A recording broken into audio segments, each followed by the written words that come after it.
Poso et la Mounabaï Kongomani nyonso de partout bozami boko landamana kanabino na lingala libre débat ya une heure de débat to lingi bino pe to di bino botondi to kutani susu na esengo penza ya kokabola na bino isusu mayu etali actualité politique na République démocratique du Congo na poso nyonso to sala ka ezali bilan pe évaluation ya actualité na RDC mokolo ya lelo ya yambona no esengeli to kamata breaking news to pe rubrique ya information na beaucoup c'est haute cour militaire na mokolo ya lobby a se prononcer compétent na pouvoir et pona kokumbe la mawe etali procès ya conseiller spécial ya chef de l'état matière ya sécurité François Beya mais en même temps ba rejeter et demande ya avocat na sur la liberté conditionnelle. Donc François Beya désormais a cause la juger définitivement na haute cour militaire nenge ba fixa ki yango na mokolo ya procès ya lobby. Kinshasa et boyi ko participer na 47e session ya l'assemblée parlementaire ya francophonie région d'Afrique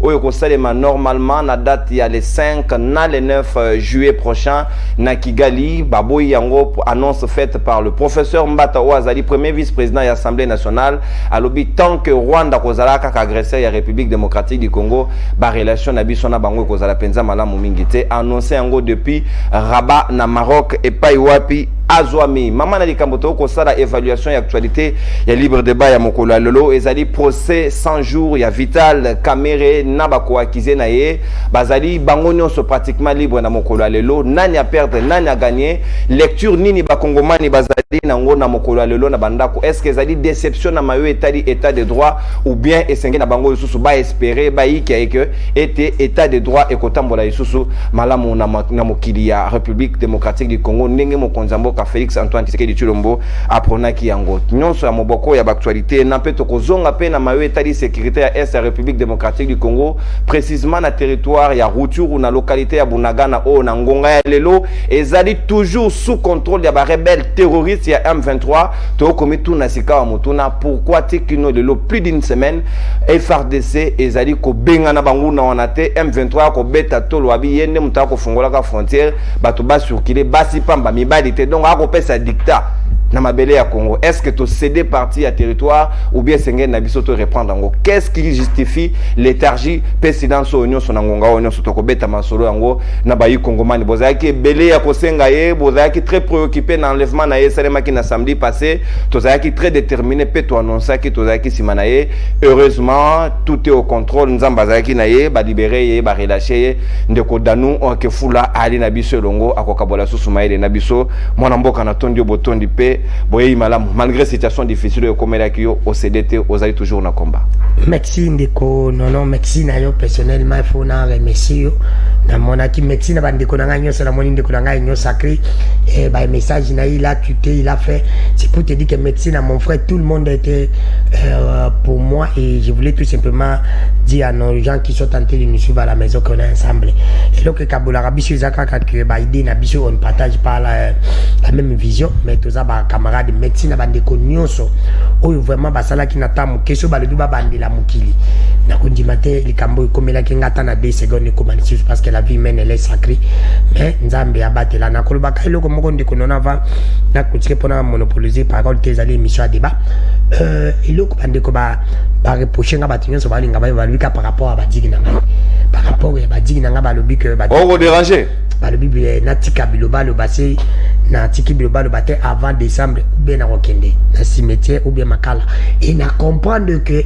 arrestation ya ndeko na biso Yves Bouya ezala ki arrestation mo ezala politisé parce que batangi nga ba lobi ngai na Bouya pona biloba lo ba le France pona ba tweet na et je lui avais dit 3 personnes batangi nga kombo na bango non on va passer au message on peut sabato oui il faut tout ça que ata to gagner nde to ko ganga na télévision pona Bouya makambo ya Bouya ba politique bazali na sima ngana yibike ba politique bazali na sima merci na bande ko nyoso ba soutenir nga je peux pas oublier après ce opembo te na continent solana isende ko honorer le lendo na Suède il a beaucoup fait na moni vraiment c'est grâce na ye encore il y a mon oncle personnel et privé Aimé Noapia na oya sali vraiment là c'est mon oncle na PC vraiment mbote place azali kolanda merci mon oncle na oyo na soutien sociali na moni pe Raouli yaba donc bateau ba soutenir nga ebele vraiment na ba diko nyonso vraiment ya presque tout ça là bana na bango ba débat ensemble et combat est facile quand on connaît bien la Divex. Merci mon mboka Danouke Fula et sengo na biso nyonso ya ko retrouver au lisusu na tongo alelo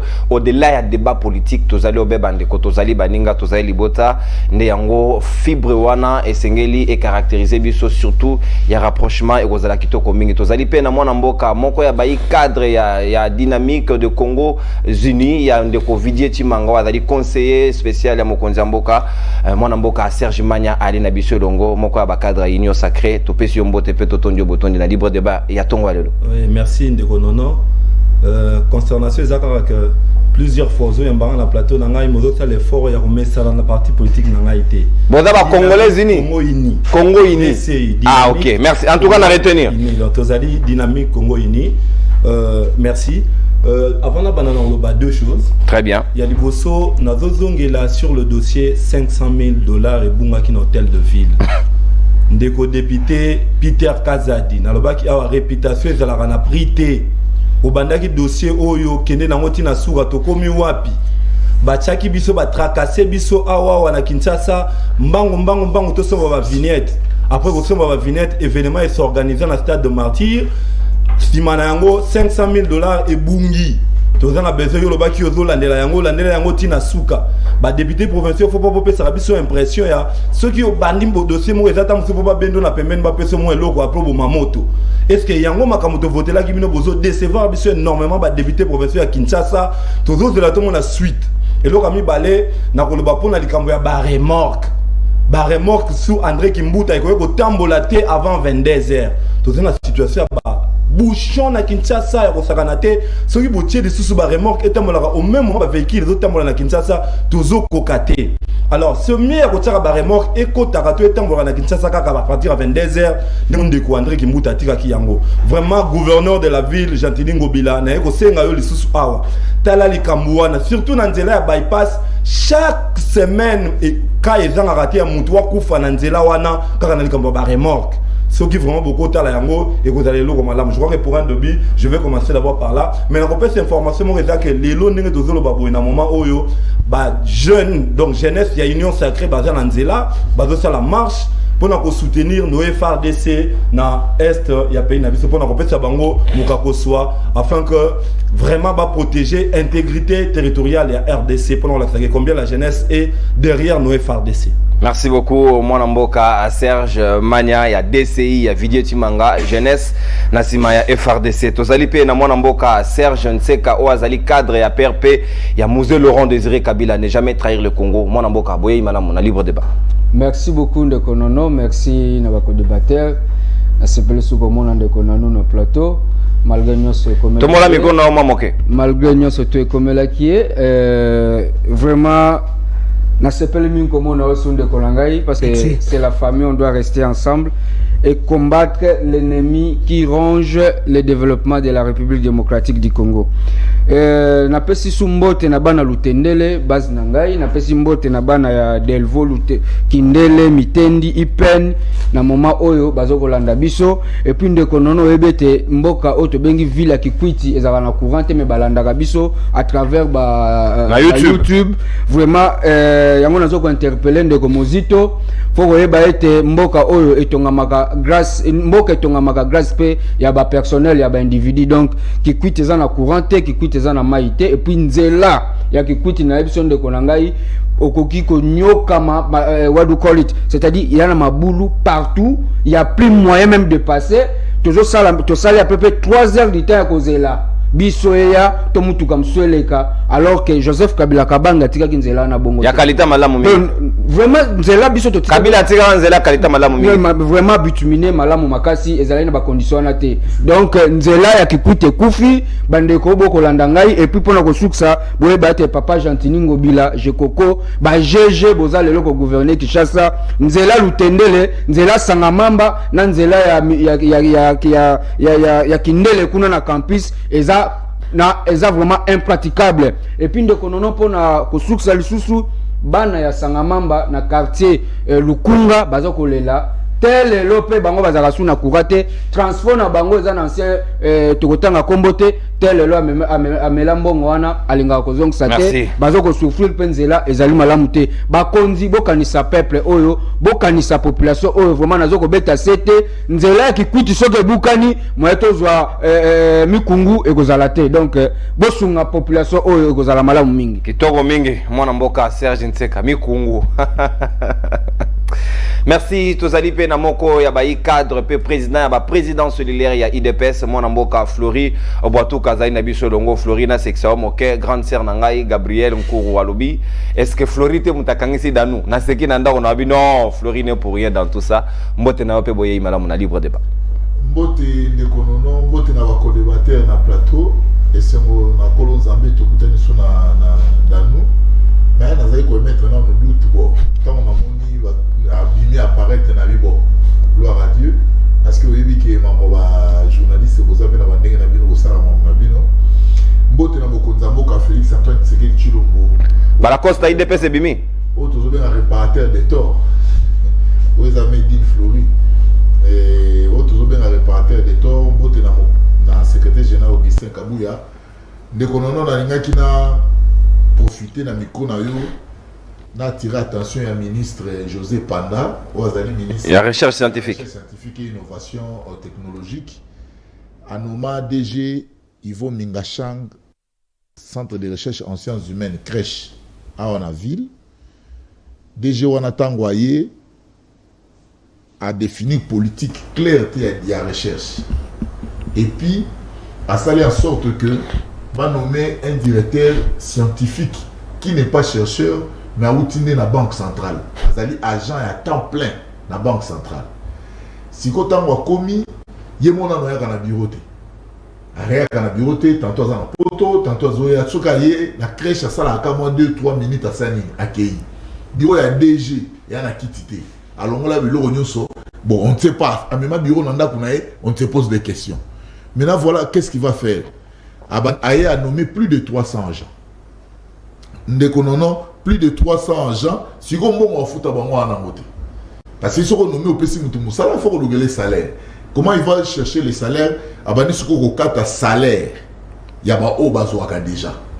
Il va mettre un mécanisme, il y a soi-disant liste de représence. Si on a liste déjà dans la minute d'après l'information, plus de 300 agents seront désactivés dans le mois de juillet.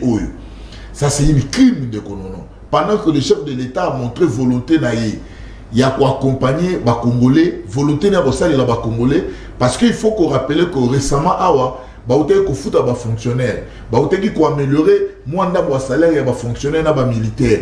Mais dans la crèche, il y a un directeur général, Yvon Mingachanga, lui qui se prépare, il y a un robot qui a salaire. Or, ce robot qui a salaire, raison pour foutre, il y a un interpellé le ministre José Panda, cause la terre, ça le manège, tout ça, dans le centre de recherche volcanique, il y a Goma, tant volcan, ça le mine, après, je vous interpelle, Excellence, Naïbi Gorozon à Kinshasa Lelo. Vous avez à Kinshasa, Gorozon à Lelo, sur Gorozon dans la vidéo, on a biso fait en sorte que, au côté de la vision, parce qu'on commence à comprendre que, déjà, on a un FCC cash, parce que c'est de là que tout a commencé. Beaucoup de FCC cash, c'est-à-dire que la logique, il y a une union sacrée, parce que l'union sacrée, on n'entend pas l'union sacrée, une gouvernance basée sur le résultat. Mais bon, on continue la DG et surtout nomination à une merci Flori. Nomination à et violer loi 18. Loi 18-038 et lobby pour nommer professeur dans la université ou bien dans le centre de recherche. Et c'est que père. C'est-à-dire il faut pas désigner mon ministre entériné. Mais il y a un DG, professeur et un campus, il y a une qui n'a rien à voir avec ma chercheur, la recherche, à nommer la crèche. Et voilà comment Moutouana Lelo a vu ma salle de réunion, à Bongoli, ma salle de fête, ma salle de prière, ma chercheur la crèche, ma salle de réunion, ma salle de. Nous interpellons le ministre pour que peut-être c'est même notre concentre quand même des réactions. Sinon, tu es pour Bajan, sur Bazo crier, n'a départ, il y a DG, il faut ministre. Merci beaucoup, Mwanamboka. Et Sengeli Penza, la ministre José Panda, a se penché dans la situation parce que Kosala Yangote et Kongi Kolobake, Azali peu complice ou Azali concerné dans ma union sur Koleka, na O Flori, a dénoncé tout à l'heure, ce qui est Azali Bongo parce que pour Nangai, c'est à vérifier, ce qui est normal. Moninga pèse information, Toko Fungola Sikawa, Moboko et à maman di Kambonabi sur libre débat. Il y a évaluation, il y a poste sur Mokolo Alelo. Narobaki, dès l'introduction, et Sengen Nabiso Tomitu na Motuna, Bakongomani Nanzela, Bakolobanini, Namayo Etali, procès 100 jours. Babi, le lot tombeau est vide. Kamere Libanda, Jamal Libanda, je suis innocent. Donc, à Kominaye Penza, innocent, il y a solo. Le lot, il n'y a plus de bas. Dans nous que Foulana Bandon en gamme opposition, est-ce que yo, au Komona, Bakongomani va recevoir libération, topé, acquittement définitif via Vital Kamere, Nabako acquisé non sur le procès 100 jours. Donc, l'État a causé la Batumakambo, que Bangonde va détourner bon 57 millions, mais le lot ici, c'est l'exhibition que, et d'aki nango, du pipo barata, rien de concret, et d'aki nango ya soloté, vérité yebani au grand jour. Ce qui est Zali Bongo, si ma ta deuxième sujet à sécurité à Bunagan.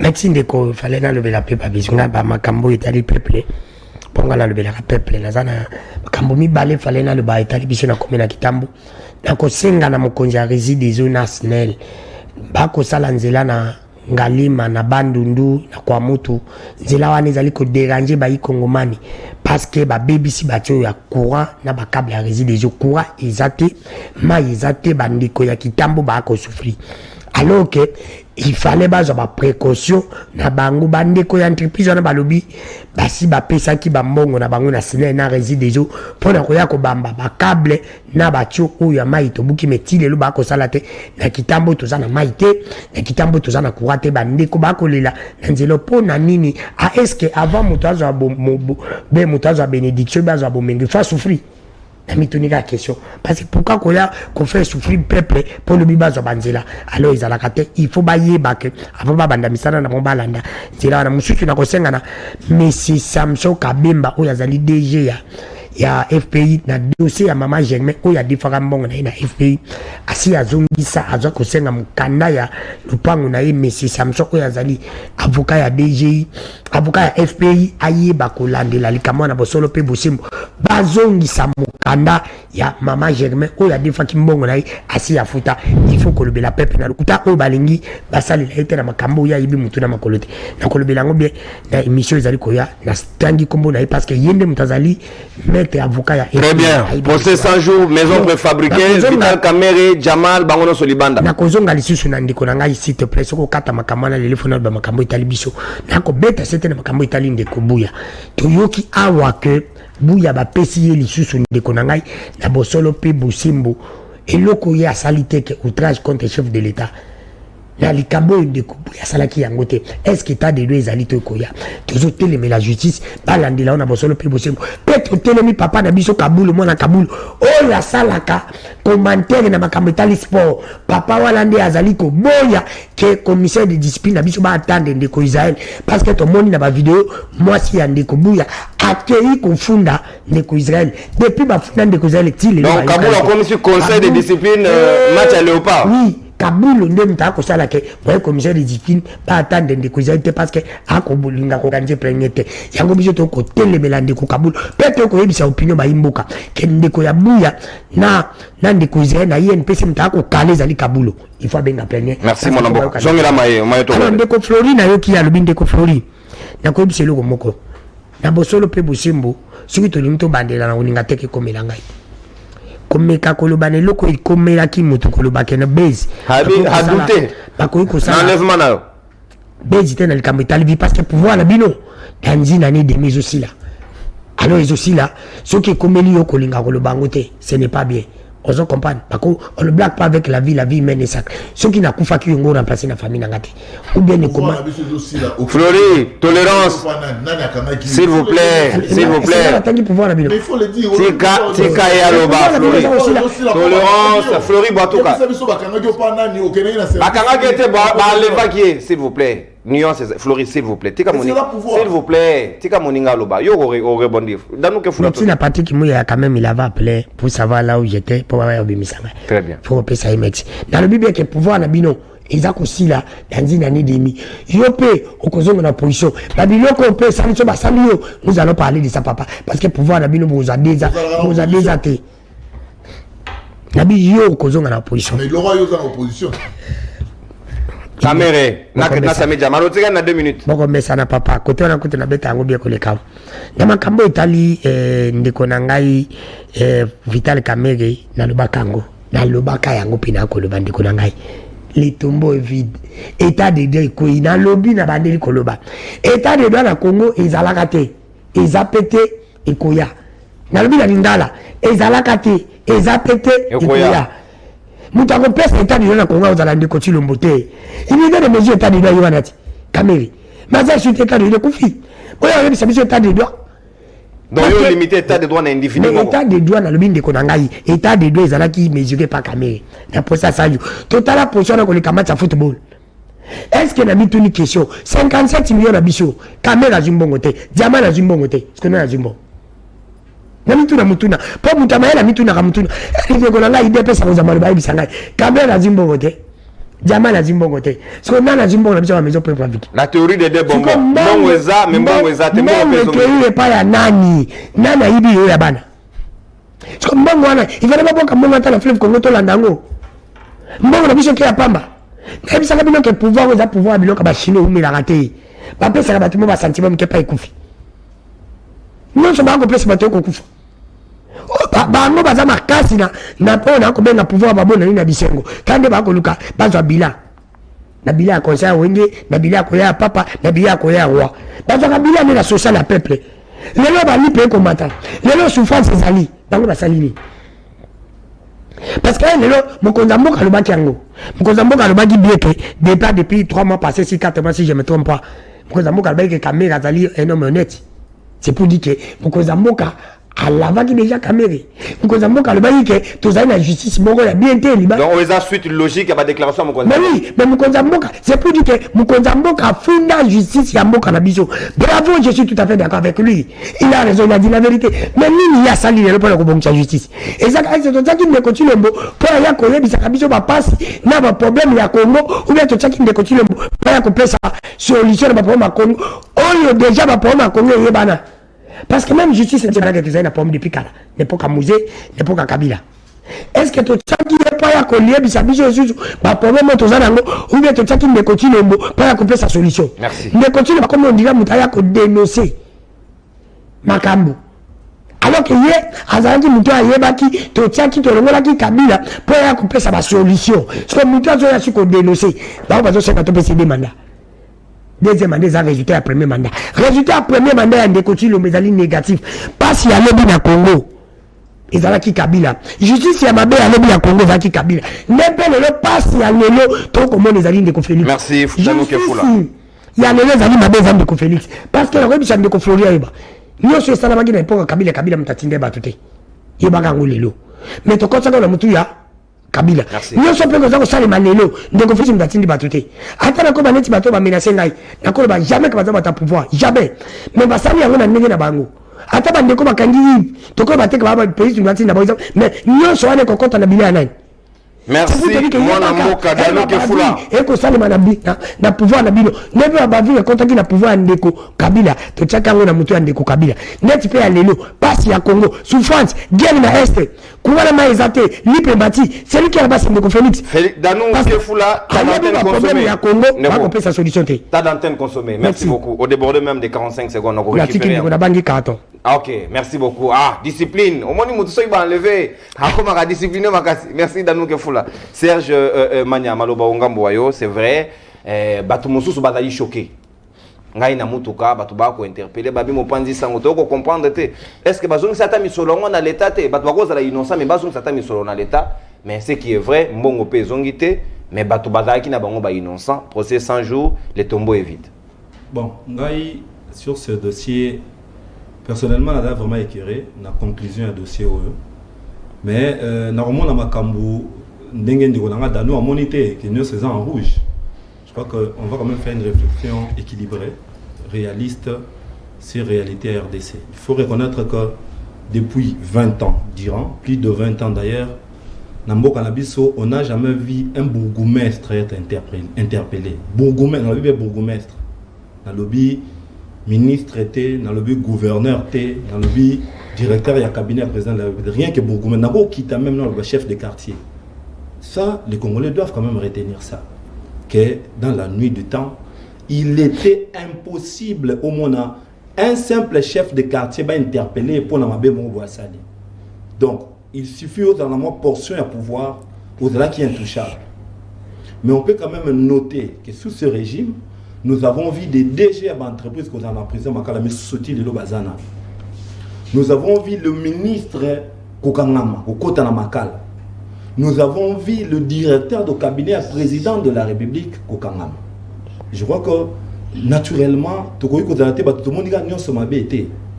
c'est vrai, pour un pays qui a été dans plus de 20 ans, n'a une justice, je dirais, entre guillemets, inexistante, le premier pas est difficile.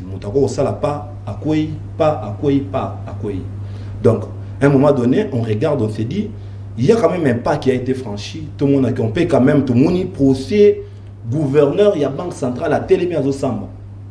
Ministre à Télémi à Zosamba, ministre en fonction. Donc, je crois que le lot, c'est quand même un pas. Il y a autre chose qu'il faut saluer. Mais le lot, que la justice, le sage à l'obéi, Salomon à l'obéi, la justice élève une nation. Nos magistrats, nos juges ont vraiment tout intérêt à jouer bien rôle là-bas. Tant que Bango va bêti ma cité sur des réalités qui sont sur le terrain, en tout cas, que moyenne nation la besoin est élevée et zaté. Dans le procès, il y a Vital Kamerhe, il n'y a pas si ma casse est allé dans la Jonathan Moutaliboso Mouima qui a purgé, je me demande. Jano Mouima a purgé peine. Le lot Jamal a innocent. Bah juge Bozo Landangaï. Jamal le lot Bolobert a innocent. Botiki. Vital Kamerhe Bolobert a innocent. Botiki. Mais Mouima qui une année a purgé déjà peine na une année. Hier, où il y a qui entre guillemets figurant dans le dossier. Celui qui n'était même pas un acteur principal. Mais à consommer peine. Si vous avez un puisque Missoussou qui coûte très impliqué dans le dossier, il est innocent. Lui qui a purgé sa peine, vous réparer à je me demande. Donc, vraiment, nos juges, vous êtes en train de jouer un très mauvais service pour la nation. Et c'est regrettable quand même le chef de l'État du haut et la presse a décrié votre façon de faire les choses. S'il vous plaît, les locaux et salami. Mais est-ce que ma juge Wana, n'anenge basaragi récomposition ya conseil Wana, y a-t-il pas des injonctions? Est-ce que bazoa qui des injonctions politiques? Parce que il faut aussi craindre bamsou barobi procès politique car n'enge Vital Kamerhe a dénoncé qui en haut et qui peut de manière politique. Je vois que ceux qui te le but le politicien de bazana sima, moi tout de suite j'ai dit d'abord non en partie. Ça va bien équilibré. Pourquoi? Un petit exemple tout le monde, la plus haute cour, il y a République qui s'est déclarée incompétente. Il y a juger ma tata Poli. Non, il n'y a pas ça dans instruction. C'est le président de la République. Dites-moi, politicien, vous voyez combien ça fait honte dans le magistrat, juge, la plus haute cour, le président de la République. Et s'est déclarée incompétente pour ressemble à ma tata Poli. Nos juges vous rendez un très mauvais service à la nation. Vous devez les reconnaître. La justice élève une nation. Tant que vous n'allez pas faire votre travail comme il se doit, vous bloquez la RDC. Et l'oko est salami le lot pour n'angaï. Vous voyez que vous désarmez même IGF n'a pas fait on a une sala. Population vous avez la confiance dans l'état de droit. IGF le lot loko la moi à copal. Et qu'il y a un gang ensuite vous allez favorable. C'est vraiment regrettable. Aujourd'hui le juge Mouima est parti. Les autres, on va condamné. On est vraiment condamné à mort. À mort accueilli, c'est le juge Yann. Son péché, c'est d'être juge à procès. Un si grand procès, un procès aussi événementiel, aussi historique. C'est vraiment regrettable pour notre justice. Je le dis sincèrement, juge, il y a un par ici, chef de l'État. Na comprenez raté. Mais à l'achat et construction de... Qu'est-ce qui vous bloque pour le recrutement d'un magistrat processus et banda? Qu'est-ce qu'il faut pour recruter un magistrat à Sika? On va recevoir la moussala comme il se doit. Il faut recruter les magistrats. La majeure partie d'un régime Yakabila, bah magistrat non se base là qui faut passer par poste. Il fallait qu'on ait un appui politique. La plupart des politiciens basés les lots. Bah magistrat wana bada redevable na bango po bango ba pesa de leur pour se retrouver wana. C'est vrai président Fachi Oye qui n'a pas magistrat na té na sac na yo. Ozo sala na ba magistrat au Kouti. Mais vraiment penser au recrutement de nouveaux magistrats. Merci. Autant que le renouvellement de la classe politique, il faut renouveler aussi la classe y a magistrature. Il faut recruter le nouveau magistrat. Il faut retirer un magistrat si la moussala puisque au ezo sala malelo ezali vraiment déplorable. Merci. C'est vraiment déplorable. Nous déplorons en tout cas à la ligne où vont les choses. La solution pour moi serait de recruter de nouveaux magistrats. Merci la réflexion avec proposition Nachit. Merci Serge Mania. Moi Namboka Serge, je ne sais qu'à Perpé. Il y a musée Laurent Désiré Kabila de heureuse mémoire héros national na lobby boye ndeko. Bakongomani bafondaki espoir na bango ebelé na mayo état de droit, surtout pour ceux dans nous qui font la bengango unité de mesure ya état de droit. Est-ce que nangonga ya lelo bakongomani bazali sous fier ya ko renouveler confiance na bango na justice, c'est surtout appareil judiciaire jusque là ils allaient décrier même de par Mukonzamboka ezali ya ko bela eza malade. Merci beaucoup de Konono, merci na baïban sur bazo lantangai. Le Konono ebi film à Yesu et tous aga bana mikie. Tous aga mona toke na l'église côté la film et on croyait que c'est lui Jésus-Christ. Et des fois on pleurait même quand bandako bete basete. Mais à ma grande surprise quand j'étais à Nairobi, ayako tourner film acteur wana. Ayako tourner film na Masai Mara. J'ai eu cette chance à komona e. Donc pour na procès on a mona loi film de total à novelas. Alors, le pouvoir du président Félix Tshisekedi Mabiso n'a pas question belé. Pourquoi? Parce que, au Moni, je dois dire à la nation et à Bateau, nous sommes dans projet au Monaco, où il est mis 100 jours. Bande quoi, IDPS, bah, écoute, yango. Bat basalaka projet, je fais partie de ces gens-là. Ben, relier les communes, relier les quartiers, relier les provinces et les territoires. So beaucoup na cellule l'infrastructure. Na ministère il y a infrastructure beaucoup de projets ezali. Na kati projet wana qu'est-ce qui était devrait être fait? Projet oyo au moni ba saut de moto zo benga saut de moto. O ba ça les a dodan. Biso autotika $1 Oh va c'est dodan parce que juste pour breaking elles sont au combo break et puis passer pour que les gens passent. Non, ça saut de moto, c'est pas je non devant Dieu je jure. Je fais partie de ces gens, de cette équipe. On va élaborer un projet. Et ça même projet bateau va être Nairobi. On va être ville à Nairobi. Et ça même projet dans la ville à Nairobi parce que ce qu'on a Nairobi on a route à l'école aussi. Et ça même période. Et ça projet ils na katia bag. Et ça fait mbongo la biso kakate. Une partie za mbongo la biso, une partie za mbongo ils allaki financer. Vous comprenez? Alors na katia projet wana. Tant on ne Kabila comme qui peine à kokende.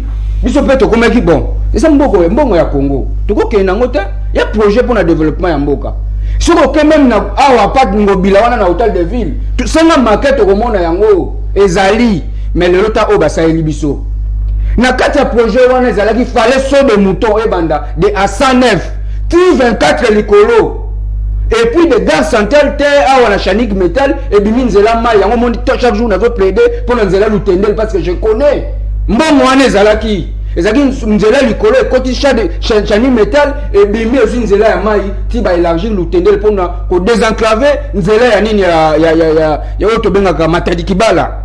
Et à part ça il n'a qu'à projet wana donc il y a cellule infrastructure il y a la route elengesa oh le bazo beza bango non c'est le projet laissé par nous. Mais moi ma crainte aujourd'hui c'est quoi? Bino bakabiliste. Mais bien sûr moi je fais partie de ces gens autoroute na projet na Nairobi. Je crois que Félix Tshisekedi na équipe Bokega. Pardon de Konangaï, ça m'énerve de voir que notre intelligence, notre savoir, nous on s'est bâti pour que projet wana ils allaient exécuter dans Mboko parce que ça honneur ya Congo. Mais voilà ce qu'ils ont fait. Voilà ce qu'ils ont fait. Ici, je dirais que pour rendre justice à Mboko à zéro. Autre chose, ndeko non. Et c'est mon abisso ba congolais le communini. To me la zododo, to luka basi, to bina na babar, après na suko ke olali, na 6h au bando raisonner au bimandenge nini, au tambola ndenge nini embouteillage. Pour venir même en ville, il faut faire 2 heures du temps. Mais ndeko Kabila tiki projet pour sur congolais. Mais ndeko Tshisekedi, président de la République. Vous pouvez nous éviter. Vous avez demandé. S'il te plaît, non. On parle de choses sérieuses. C'est un projet. Nous Félix Tshisekedi, avant un projet, un contrat à signer. C'est la continuité de l'État. C'est-à-dire, tant que nous sommes il faut continuer. C'est un projet qui devrait être exécuté. Mais tel est le théâtre, Bassale Libiso, na Katia Mokoyo. Namoni Jamal Yewana Abimi, namoni ndeko Vital Kamera Abimi. Yango na ko yeksa ndeko nanga ozotala ngayo tuni motuna question ezalaki interpellation. Non! Dans un pays responsable, on n'interpelle pas seulement. Kosiligate. Il faut agir. Comment vous avez lapidé l'argent de l'État? Alors on se pose la question, qui a volé cet argent? On se pose la question, pourquoi ce projet n'a pas été bien exécuté? Vous étiez là 18 ans. Mais écoutez-moi d'abord. Les 18 ans, on a laissé les projets pour vous d'exécuter ces projets. Et pourquoi vous n'avez pas fait ce qui devait être fait? Pourquoi vous n'avez pas fait? Non, écoutez. Serge, on a eu un sentiment de déception dans mon colo. Non. Naza un sentiment parce que passe dans la montée, il y a un juge qui est mort dans ça. Juge Yanni. Et autre chose. On a ma valise, on s'est retrouvé Libanda. Paix à son âme, paix à votre âme, cher. Intelligence. Mes condoléances à la famille.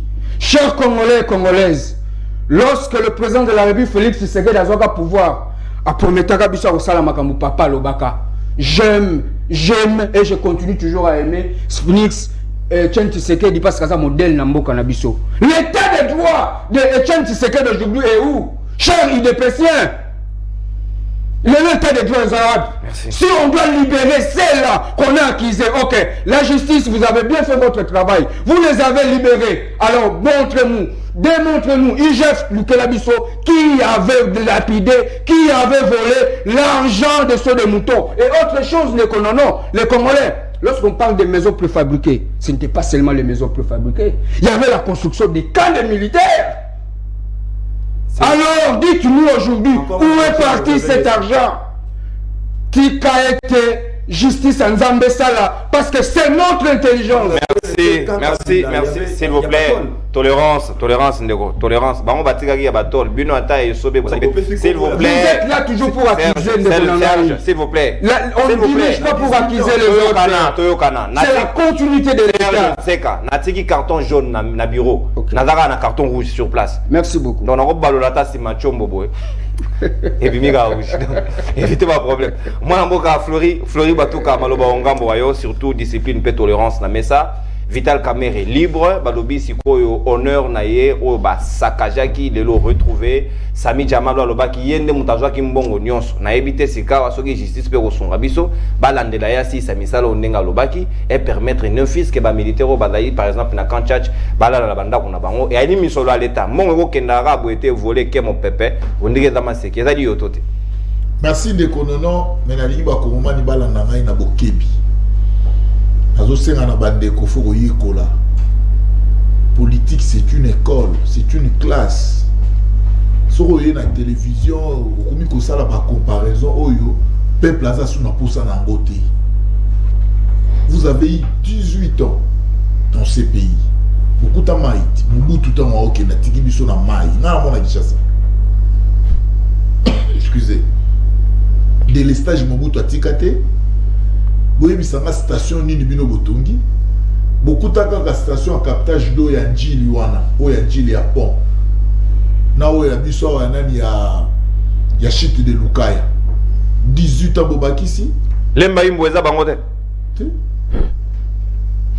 tolérance comment na lokasa ouais j'ai écrit tokei mwana mbo je veux m'expliquer de bon non tokei Flori projet wana to ba ya banque mondiale et bandi awa soko tali na babi tout régie des autres comme un projet mon wana ba komi clef et ça le matin bon bunga bakanga mutu s'il vous plaît, a nommé professeur Luzolo Bandi, conseiller spécial de la lutte contre la corruption. Au lieu de dossier qui dans ma tête, personne n'a été interpellé, ne fût-ce que l'interpellation. Mon toté.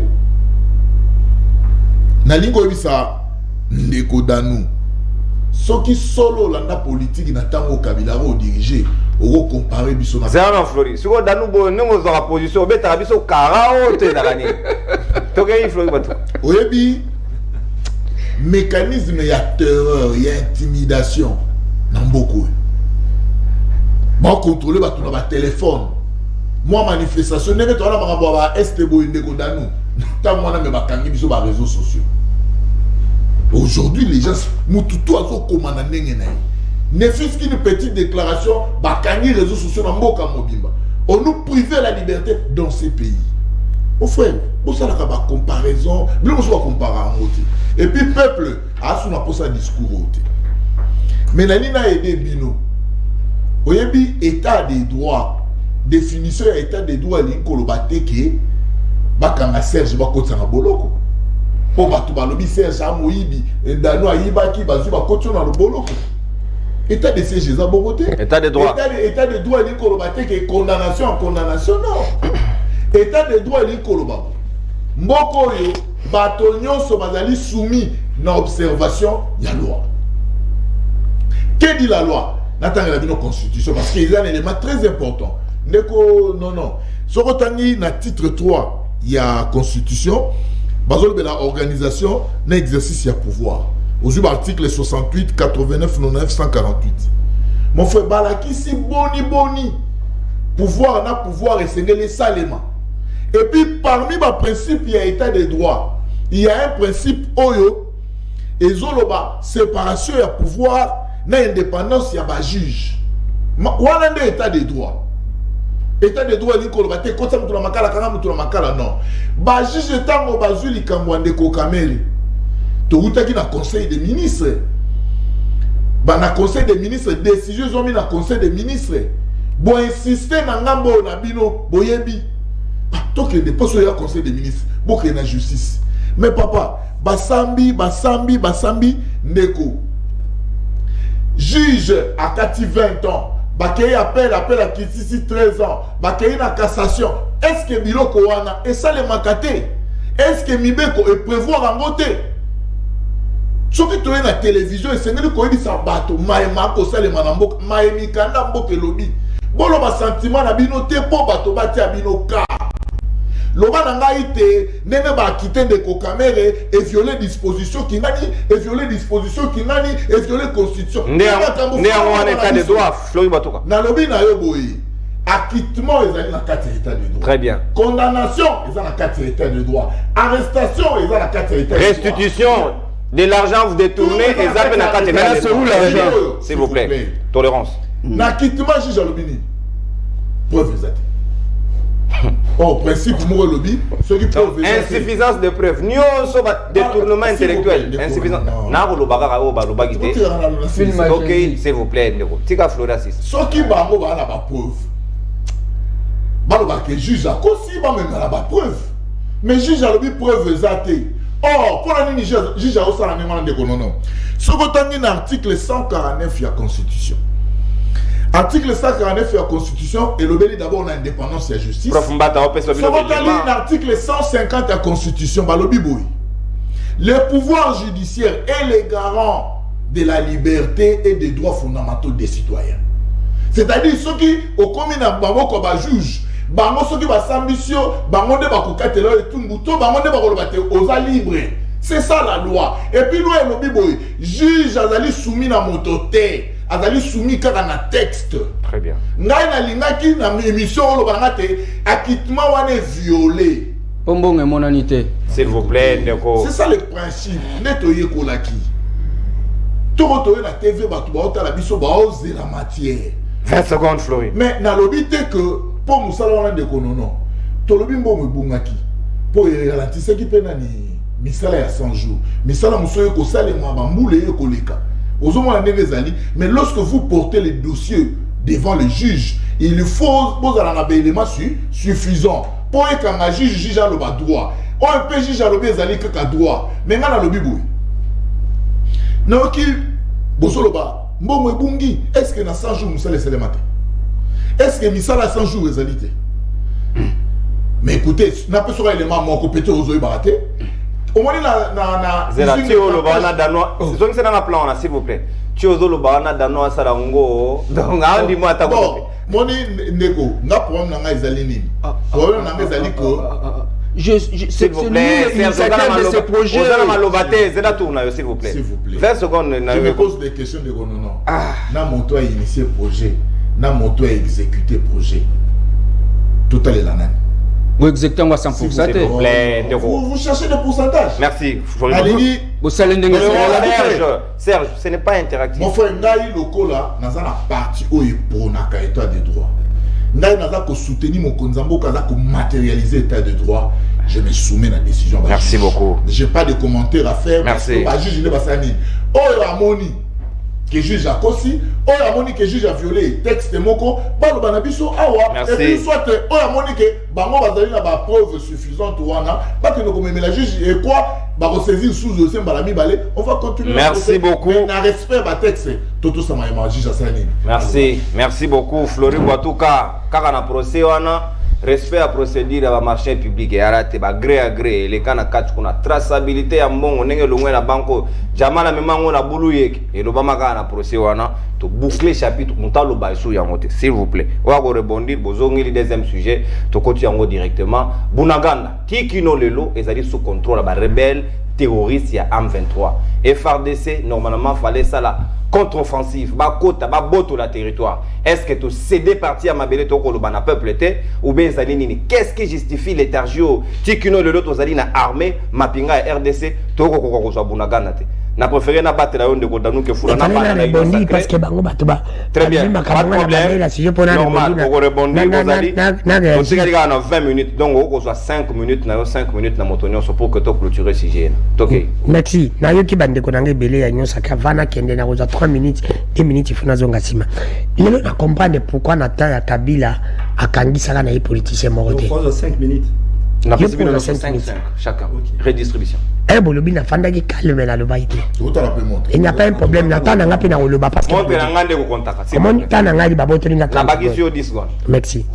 Na yango na comprendre les londes ko Flori yango Kabila na tana yi akanga politicien morte. Pas yeba que soit akangi politicien. Asuka robima na ke suka boy. Il avait compris. Erreur monumentale bino bosali. Ndeko Flori vient ici nous inventer azoli bela biso liberté. Oh liberté ça. Ndeko Flori na nzamba za bien na côté na umta IDPS. Bino boyoka ka base ti. Boyoka base yanga ni comme ça ndeko tilo mo président. Mais na moni boyoka nga base ti. Fallait pas botika base pour na état. Tolérance. On va rebondir na ngonga na yo. On va rebondir na ngonga na yo mwana mboka s'il vous plaît. Danu ke fula to. Balobi bayoka ka base non. Koyoka base comme ça ndeko tilo mo président. Il fallait pas bayoka base. Mais oyo secrétaire général abina auto sala merci ya ba mama vive.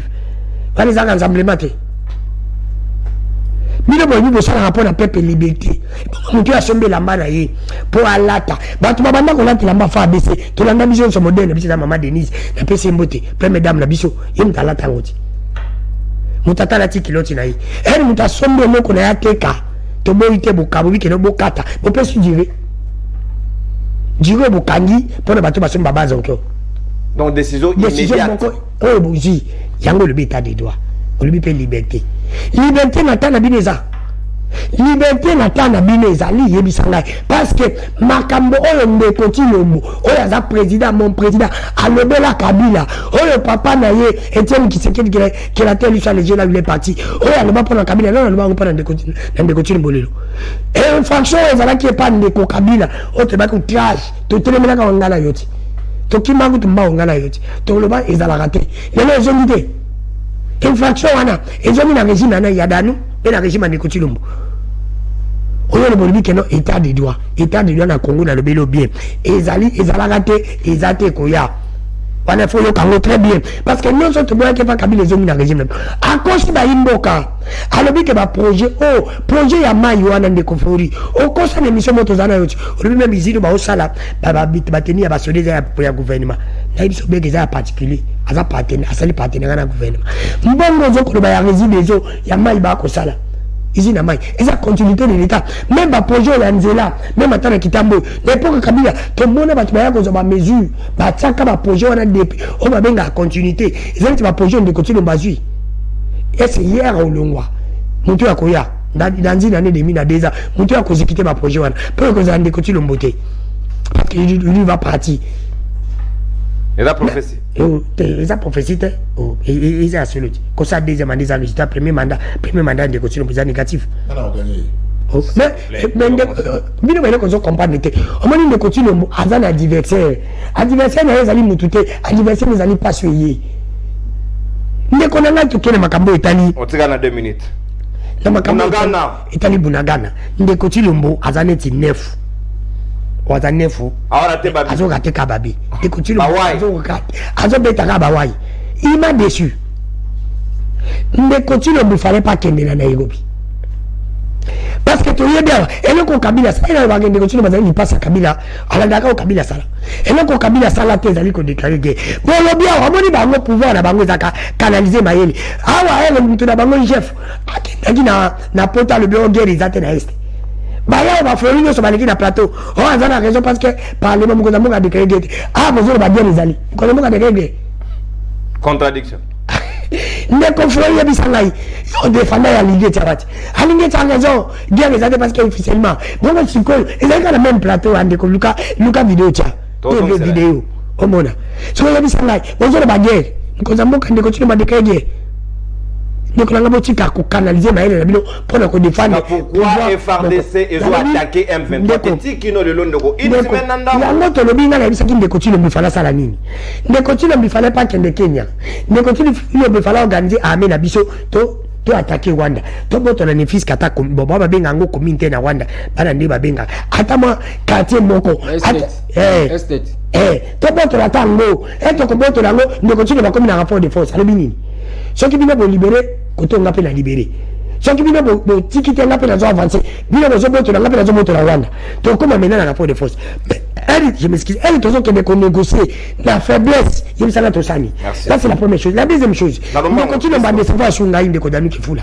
Il fallait pas de continuer à signer Andy Makeba, Ougandais, là-bas, Burundais. Force régionale. Et il y a Awandi Koufouri. Moutou Azali. Problème à quoi couper sa solution. Rwanda, na Uganda, na Burundi, bazali ti mtalibite na melaka ya pompe te, na melaka ya mbula. Nous c'est ça maïté. N'est-ce pas? Pour na nini te, ndeko na ngai nazo chité. Pour na nini te fallait fallait que diplomatie futa.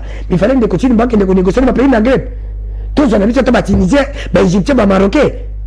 Na ba Tunisien, ba ya ko bundira ta biso. Ata ba Malien. Pourquoi tous les bateaux ont beaucoup de problèmes pour la bicho? Alors que le bâti de mon équipe est cela va Égypte. Parce que le bateau de bateau de Juna Bita Bandibou, parce que si on t'a peine à Afrique Mobimba, il ne faut pas vous valer la face. À mon tour, on Ougandais, pas quantième. Merci. Même Amen a biché l'équipe Ouganda. L'équipe a mon classement. Pourquoi bateau Bazali, c'est pour vous dire que Bino Boko peut s'amuser Bino Kalukuta. Oh non, c'est Bino Boko Sala. Sauver l'élection de continuer en 2023. Biso Tolobi, Tozana Simanaye, Assis Zagé. Mais pas moyen qu'on kende, n'a pas Ougandais, n'a pas Burundais. Te bon, il y a un parce que Bangonde Bazali problème. Ne continue un mot, maladie menaye, ne continue un mot, voyage naye, produit de l'autre côté. Parce que ce produit de l'autre côté. Merci. Même la Belgique, Belgique, à quel point la mission? Allez, on t'a Congo. Merci. Même on a mis sur la Pamba, plus de 100 et quelques voyages. Nous continuons à aller les seuls paysans à Jimbo en Congo, à Salela pour ne rien produire. Il y a des gens qui ont fait des Égypte. Merci. On a proposé dans nos Kefoula. Merci. La proposition, moi, proposition. Oh, nous, on peut s'attendre pour Kabila. Très bien. Merci. Yango, on a battu Lingayo Mingi. Ongoloba okotika pe ba proposition esenge to kedata na Maghreb pour kuna moi stabilité ezali pe baza makasi na to yo kanandeko et so consommer ta antenne déborder même yo déborder même comment dire ezali na kitoko mingi te mwana carton rouge lelo et ala nenga chombo Donc on va la chambre boy éviter nani atamutuka te pesa biso glissement mais ndeko Chilombo ozoate te yo boy pas la tia Chilombo pas la yo lingi ba pesa Serge Mania c'est vrai situation est très préoccupante et à la fois sensible ba kolobela ngo soute comme quoi to kotika te to lobakaka sobo okanga boya okanga on est prêt, il n'y a pas de problème. Bounaga n'est pas sous contrôle. Et c'est ce que nous avons dit vérité. Pourquoi FRDC a récupéré le territoire Yambokate. Mais tout le monde a dit à ta centimètre, mais à plus que centimètre, ils sont sous contrôle à Mongona. Oui. Au moins, le problème c'est que, bisous la dynamique Congo, tu le verras toujours. S'il faut faire le choix entre la couleur politique et la nation, nous faisons le choix de défendre la nation. Et là, Liboso n'a pas apprécié l'état de siège, la mise en place de l'état de siège, l'installation d'Ango.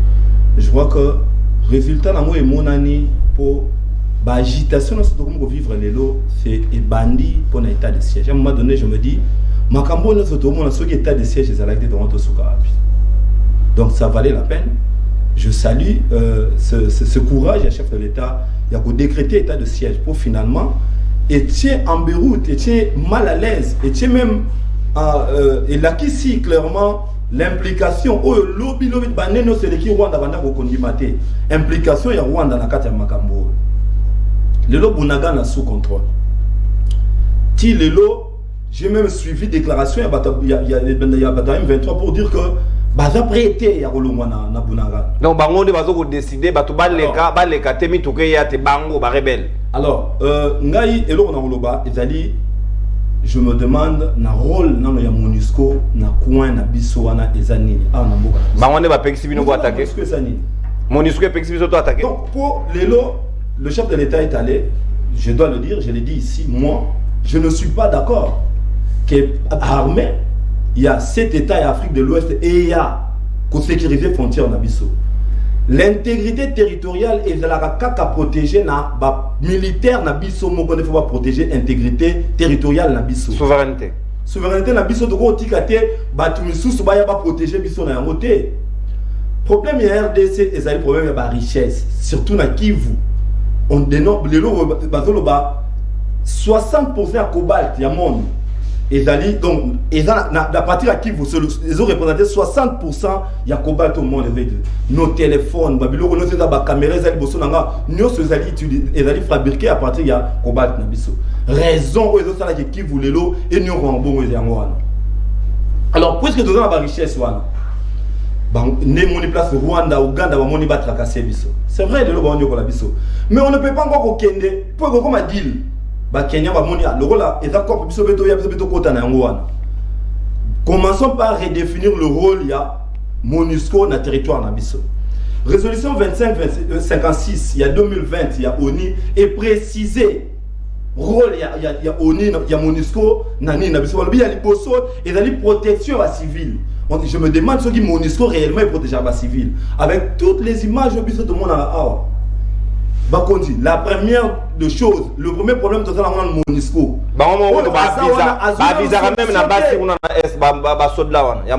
Deuxième rôle na bango ezali ko renforcer stabilité ya ba institution na biso. Est-ce que MONUSCO est ça là? Nous avons déjà un problème dans MONUSCO. La MONUSCO qui représente armée monde mobimba. Et pas na biso ko ina ko solution te na makambo wana. Alors donc il y a une armée sous-régionale. Pour la solution, moi je crois que ce serait une grosse erreur. Nous disons non à l'arrivée à l'armée. Surtout, non, pardon, par curiosité, donc votre Bengana M23 na Bunagana, tous les non armée. Non, tu dois traiter le problème au Ezali na Minito. Yango, faut qu'on ait ce problème au Ezali. Pour tout que nous avons besoin en conclusion, armée na Bissonde et défendre. Souveraineté na biso, ba frontière na biso est sécurisée par notre armée. Bah on crier le problème infiltration, mais ce qui est un problème, tout travailler là-dessus. Chaque armée se construit par ses faiblesses.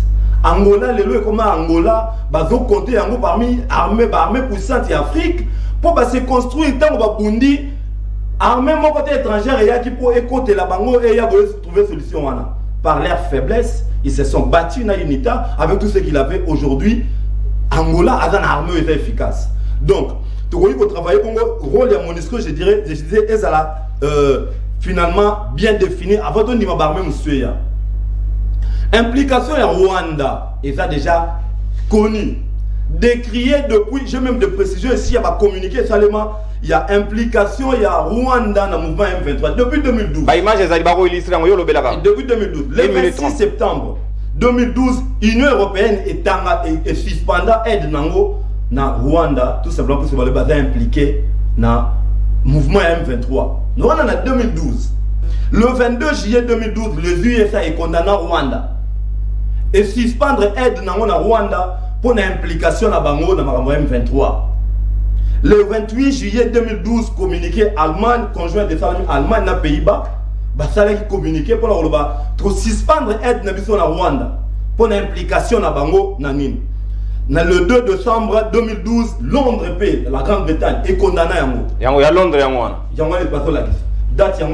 a suspension de l'aide au développement en Rwanda.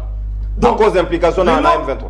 C'est clair. Soutien. Bateau va condamner le Rwanda pour dire que Rwanda avait impliqué dans la M23. Mais la boïtesse, la aventurier, toqué dans conclave, na bango kuna barobi, boko funda Rwanda, Rwanda za pour rien, boko kiko prouver en côté, ba longoli implication. Il y a communiqué bango moko basala. Depuis 2012, on a identifié clairement le Rwanda impliqué dans le mouvement M23 pour déstabiliser la RDC. Alors qu'est-ce qui s'est fait? Merci, moi je vois que Kagame est allé voir tous ces occidentaux pour nous qu'il y a intérêt à déstabiliser la RDC. Bon, ben, on se va se retrouver. Alors pourquoi faire encore confiance dans le bateau? Papa, il m'a dit que je vais alors, au mona wapi balana mo baby ici. Atana mbeba, atana kimia, abozonge la mbeba. Oh, c'est beaucoup. Merci. Alors, tozongi sima, talatina tozongi sima. Pour que tu aies un maboko, tu as un Banoko. Merci beaucoup. Donc, tous ces gens sont impliqués, ils sont à la base, il y a déstabilisation en Nabiso, nous avons intérêt, il y a qu'à restructurer l'armée Nabiso, il y a qu'à relever l'armée Nabiso et s'imposer et protéger Mboka Nabiso sans que tout cela aide, il y a l'Ibanda. Merci. Pour Kenyatta n'a pas de dossier au PS Nabiso, il y a un pas naïe. Après, le problème, il y a El Shabab, il y a islamiste, il y a Marakuna, Assil, c'est un outil d'armée. Sous-régional et aussi ça. Merci beaucoup, patriotisme. En tout cas, nous refusons catégoriquement l'arrivée des militaires Oyo pour sécuriser la frontière. Merci beaucoup. À ta condition, moi, à mon cœur, avant que vous ceux qui vous disent, pour biso bato décider rater. Besoin de Bunagana, et dans le Congo, besoin de Bunagana. Oh là, ça va tout pongi, on dirait si besoin qui, besoin Bunagana est sous contrôle.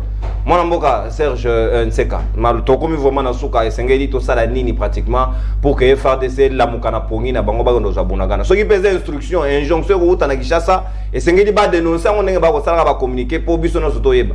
Merci beaucoup de konono, merci na ba banso ba kolanda. E ba ete de konono passe ya ba congolais et comme c'est ba politicien na biso. Le souffrance na yo, souffrance à jeune oiseau landanga ya ba mama et comme sengo ya ba politicien bazo voulait en carrosse pour bâtir biso sentiment biso ba jeune to melara masanga to salara ekobo to multiplier kobota mais ko trouver ba solution ya ba congolais nos politiciens ba lion kotala yango te. Vous savez de konono c'est triste. C'est triste comme on a dit même pape aboko ya na mboko yo pour la sécurité. Mais, Canada, s'il te plaît, non, c'est une information, pas s'il te plaît, oh my God,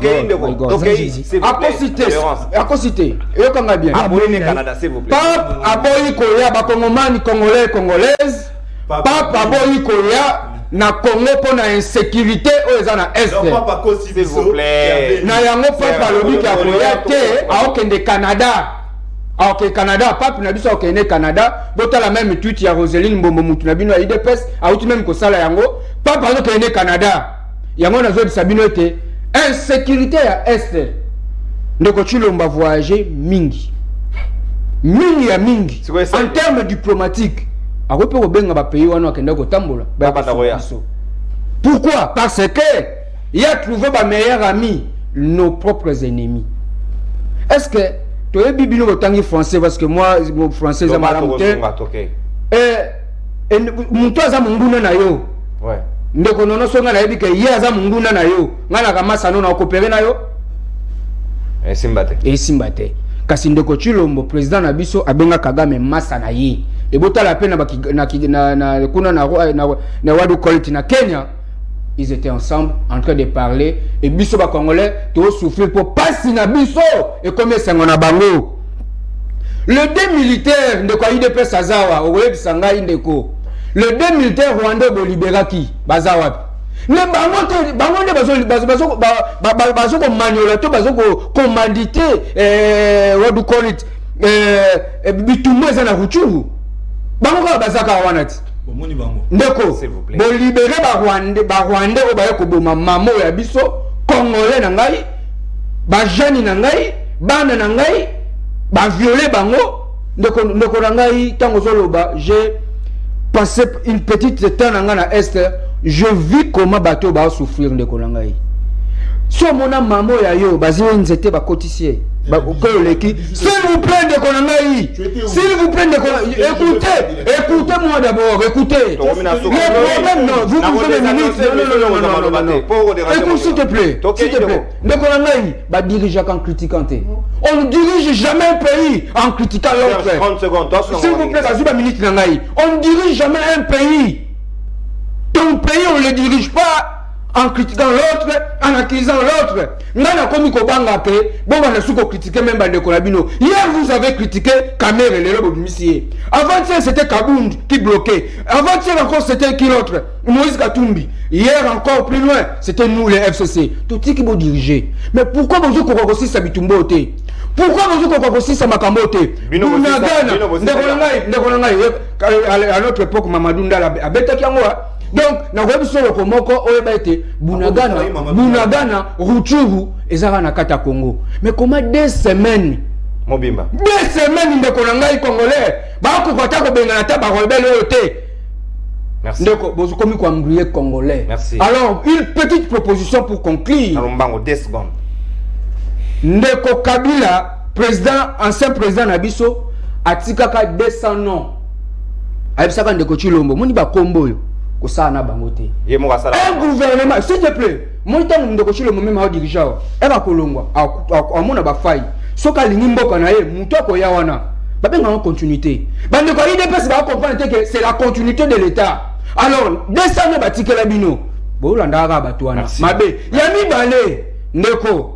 Bokanissa, non honorable Jeannette Kabila Lobaka, organisez-vous. Vous devez d'abord s'organiser pour trouver des solutions compétentes en termes logistiques, en termes financement, et puis bon ben la biso ba terroriser la maman na est. Toboyi. Armée ya East African Community na mabele na biso. Merci. Ce qui va oser ko kotisa bango na mboko yo. Boyeba ke c'est à la mokolo bino bokolonga na pouvoir. Merci. Wana article 64. Merci beaucoup, mon amboka Serge Nseka au consommé ta d'antenne to commune Souka Flori Boatuka. En tout cas, précision, concision, conclusion, proposition à la fois. Bunagana sous contrôle. Awatoye maki minga yuko ntoroba ikalate to déclarer la guerre. Mais comme to ko benga force étrangère au songabiso na éviter peut-être to zelanan baya mato benga na bango elongo. Ndeko nono, merci beaucoup. Dans le baka malamu te pe nazo continuer ko croire lorsque to bandi kozwa ba décision soki to komi na suka ya décision to luka bitu très bien oza cohérent effectivement parce que ceux qui vont sanctionner Rwanda rayate ba comme to boma suka na to osani to kama frontière so oza liba oza armée étrangère fosani ozo pas on va déclarer la guerre. Mais avant Bunaga Nekoya, tout ça déjà dans le processus, il y a Nairobi. Je vous dis et je vous rappelle, mes chers amis, la guerre se gagne par la diplomatie. Non. La Russie l'a pas fait. L'Ukraine l'a pas fait. Il a gagné quelle guerre? Non. La Russie a gagné quelle guerre? Non. Suivez l'histoire, même guerre mondiale, même Nani. C'est pourquoi on viole vos mamans. Pas de perturbation. Naobi, non, on fait ça canton rouge na nenga chombo, s'il vous plaît. Non. Et ça la passe pour quand vous passez à la télé, vous en avez posé à Kosunga peuple. Vous en avez posé à distraire le peuple. L'hôpital mon Konzambo a continué à pouvoir et l'on a le besoin de konono. À l'objet photo comme un cachot de fortune. Et quand même. Raison est la kinini. Raison fondamentale est la kinini. Raison fondamentale est la qui peuple se sentir libre à participer à la gestion en Yamboka. Obi le difficulté tous en amour zalini. Il est besoin de parce que oyebi non ceux qui peuple là qui participer à la gestion en Boka, peuple là comme mature. Peuple a une spéculation. Peuple a déterminé des éléments suffisants. Même ceux qui ont une moto, pour un ambon, songolo likamupakala, a la justice n'a pas élément de preuve. Mais ceux qui ont s'arranger dans la logique, il y a koya kobungulu saka maele ya peuple kolobaka likam peut-être pour batia bino so bino bolingi pensée unique batika bino ba tolérance s'il vous plaît. Non, il y a pas de pensée unique. Obino bosala kabili zakani na lingi koyebisa ndeko Serge. Ndeko Serge oyebi ba voyage à Mokonzi Mboka ezokota na cadre ya politique étrangère. Na résultat ni. Et surtout mais excusez-moi ndeko non. Bango va voyager te ndenge balobaka. Mais guerre ça 20 ans. Bino mo voyager s'il vous plaît. S'il vous plaît. Mon frère, il y a pas de tiré to genaka na Sun City. Bango va voyager mais il y a les sali 20 ans va passer le problème Mubimba. Mais il va voyager, il y a les sali 20 ans le niveau c'est bon là-bas. Ce n'est pas normal. Non. MLC dans la gagne guerre. Tout se retrouve à Sun City. Et il savent que la diplomatie gagne toutes les guerres. Kabila tout ça beaucoup balkanisé. Serge. Diplomatie à Kabila. S'il vous plaît, on se manga été. 1 minute dans nous. Nani moi na mboka. Oh. Augustin Kabuya Aboumi Bazete. Ah, Kabuya, autant la combat Kabuya. Autant la combat, est-ce que le national autant la combat Kabuya. Est-ce que le Floride, elle vision autant la combat. Elle est autant la combat à Mboko Kabuya. Autant la vision combat Kabuya. Autant la vision combat Kabuya. Tolérance. Ah, tolérance dans nous. Toko mina soba. Toko la Kabuya. Toko mina soba. Ah. Alors que Kabuya organisé makambo ya ba veuve et consort est-ce que pas ba le micro. Tolérance, yo kamuninga s'il vous plaît. Merci s'il vous plaît. Ma maman basana qui na cadre de la prière. 3 juin ezali journée internationale ya ba veuve. Non na linga na silisa. On a koyebisa na batute Augustin Kabou a instauré discipline et respect dans la partie. Je crois que des élèves batunyo sont pas combattants. Même taboni que tu es pèse. Même taboni que tu es pèse. La petite Moukoko a souffrir. Même taboni de pèse. On a vu nos fils Moukoko place Nyoka Mabo et ouais. Netibiso nous continuons à soutenir les FARDC. FARDC ça les repli stratégique. FARDC a compris. Il y a des semaines. Parce que non mais écoutez, OEBI stratégie militaire de Konono. Yo le mot ça mon yo compte dans le territoire américain. États-Unis nous aux élèves pendant des semaines repli stratégique. S'il vous plaît. Non, situation à est et comment situation mongolie sous-régionale. Ils ont l'implication même de nos voisins. Je crois qu'aujourd'hui, nous faisons confiance dans le processus à Nairobi et je crois dans les forces régionales, les OIA, non, et à ma BT. Et à ma BT, pourquoi? Parce que ce qui détermine l'organisation, il y a un cadre juridique. Merci. Il y a un cadre juridique. Merci. Merci. Congolais, Bani, côté Kambo, Kabo, Fongola, Missou. Mabela au pesa ezalité Congolais bali côté Kamboka Serge c'est un désordre autre commissaire comme on a fait au début que Namboko de non toujours M23 to commissaire en généraux toujours M23 to commissaire en merci moi Namboka Flori nous avons refusé merci Flori dans notre logique et nous savons que cette logique va ramener la paix et la sécurité merci Flori Boatouka surtout s'il vous plaît tolérance bino bolobi anga na tiki bino comme simba karto otika ya koma mabepa merci et mo bangé émission na les bino ya trop donc bopesi belema mais sengeli Congo ndé gagné ben individuité Congo ndé gagné na ndimité et pas à Poutine na ndimité na États-Unis na ndimité na Corée du Nord et pas moninga na Kim Jong-un S'il vous plaît, RDC, s'il vous plaît. On se construit, papa. S'il vous plaît, lobby boy. L'armée russe au moins est Soyo Kana. Et Sengeli faut se faire respecter. Pour se plaindre tout le temps de notre diriger et de nous avancer.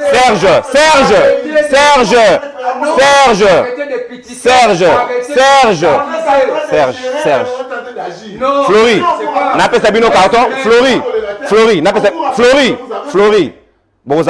s'il vous plaît, bon, ça n'a pas ça la semaine prochaine. N'est na bimisi carton boy éviter. J'ai chombo repesa. Intimidation na opesa, na lobby na opesa. Tossi ici, s'il vous plaît. Tossi ici en tout cas. Merci beaucoup, na bino nous pour nos confiance renouvelée sa maîtresse. Tozaika wana pour nous servir bino, botika ko enlever ngai ben inviter na ngai. Et monsieur Sili Boybo landa batuna sima. Wana na lingi yango te to tolérer yango te peut to telemela yango et tina suka intimidation ko lekate. To dédié émission na moninga na biso moko landa biso mingi ndeko Franck Messa depuis Belgique na molongani na ye maman Esther to lingi bino mingi peut to tondi bino botondi s'il vous plaît ko ptaka ba commentaire mosusu tenga na lobi wana to yoko baksena s'il vous plaît sauce na weda salé. Merci beaucoup tokutani lundi pour un tout nouveau numéro ya libre débat ya Poso ya mokolo toko banda. Merci beaucoup, bye bye, saluez-vous, c'est le Congo qui gagne. Merci.